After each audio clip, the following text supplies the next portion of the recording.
Abukaattoon Andu'aalem Qananii yeroo hedduu of ajjeesuuf yaaluu ishee yaadannoo barreessite irraa hubadheera jechuun falme. Du'a jaalallee isaa shamarree Qananii addunyaan shakkamee to'annoo seeraa jala kan jiru aartisti Andu'aalem Gosaa har'a eebila 7/2025 yeroo sadaffaaf mana murtiitti dhiyaate. Shakkamaan Andu'aalem Gosaa har'a ganama abukaattoo isaa waliin mana murtii federaalaa dhaddacha Ramaddii Araadaatti yeroo dhiyaatu poolisiin guyyoota qorannoo 12 dhaddacha kana dura kennameef keessatti ragaa sassaabame mana murtiitti dhiyeesseera. Aartisti Andu'aalem Gosaa du'a Qananii addunyaan shakkamee erga to'atamee booda kanaan dura yeroo lama bitootessa 13 fi bitootessa 26 bara 2025 mana murtiitti dhiyaachuun isaa ni yaadatama. Oolmaa dhaddacha irra ooleen poolisiin guyyoota qorannoo dabalataa kennameef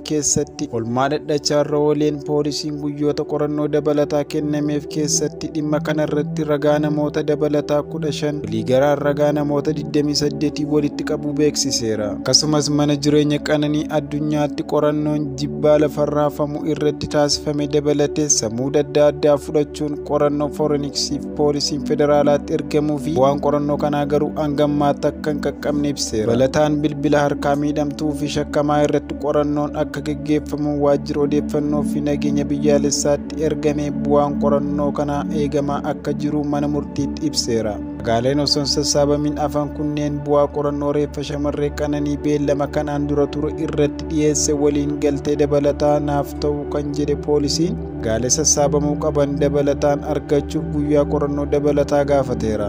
Qorannoo reeffaa shamarree Qananii addunyaa irratti taasifameenis miidhamtuun ol ka'iinsa irraa kuftee lubbuu poolisiin beellama darbe irratti eeree ture. Ta'us bu'aa qorannoo reeffaa kana irratti ogeessota fayyaa irraa ibsa dabalataa gaafatee deebii eegaa akka jirus ibsuun ni yaadatama. Ta'u malee poolisiin dhaddacha irratti ogeessota fayyaa ragaalee kanneen harkaa qaban muraasni biyya keessa akka hin jirree fi isaan quunnamuudhaaf tooftaalee garaagaraa fayyadamaa jiraachuu ibsuun hanga isaan irraa galtee argatutti guyyaa qorannoo dabalataa 14 gaafateera. Amma biraatiin abukaattoon Andu'aalem Gosaa poolisiin ammas sababoota wal fakkaataa dhiyeessuun guyyaa qorannoo dabalataa gaafachuun isaa fudhataman qabu. Shakkamaan mirga wabii eegamuufi qaba jechuun falmeera. Abukaattoon shakkamaa yaadannoo shamarree Qananii addunyaa harkaa qabachuu eeruun sirrattis Qananiin yeroo hedduuf of ajjeesuuf qoricha humna ol fudhachaa akka turte hubachuu mana murtiitti ibseera. Sababni du'a ishees kanumaan kan wal qabatu akka ta'e falmeera. Baluunis Andu'aalem Gosaan du'a Qananii irratti harkaa qabaachuu isaa kan agarsiisu ragaaleen namaa fi sanadoota ragaa akka hin jirre eeruun kunis qulqullummaa isaa kan mirkaneessu waan ta'eef shakkamaan mirgi wabii isaa eegamee fi gadda jaalallee isaa mana isaatti galee akka baafatu gaafateera. Kana malees miidiyaaleen garaagaraa keessumaa miidiyaa yuutuubii irratti hundeeffatee Itiyoo Fooram dhaddacha darbe irratti akka waan shakkamaa Andu'aalem Gosaa ayyaana Faasikaa dhufuuf konsertii waan qabuuf mirga wabii gaafateetti godhanii gabaasa dhiyeessan.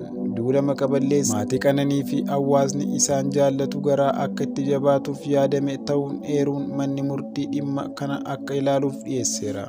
Manni murtii gama isaatiin falmii gama lameenii erga dhaggeeffateen booda bu'aa qorannoo poolisiin dhiyeessee fi gaaffilee gama lachuun dhiyaatan qoratee murtoo laachuuf bor eebila 8/2025 ganama sa'aatii 3tti beellameera. Shamarree Qananii addunyaa bitootessa 11/2025 ganama barii magaalaa Finfinnee kutaa magaalaa Lammii Kuraatti mana jireenya waliinii keessa jiraachaa turan darbii 5ffaa irraa sababa ammaaf hin beekamneen kufuun lubbuun ishee darbuun ni yaadatama.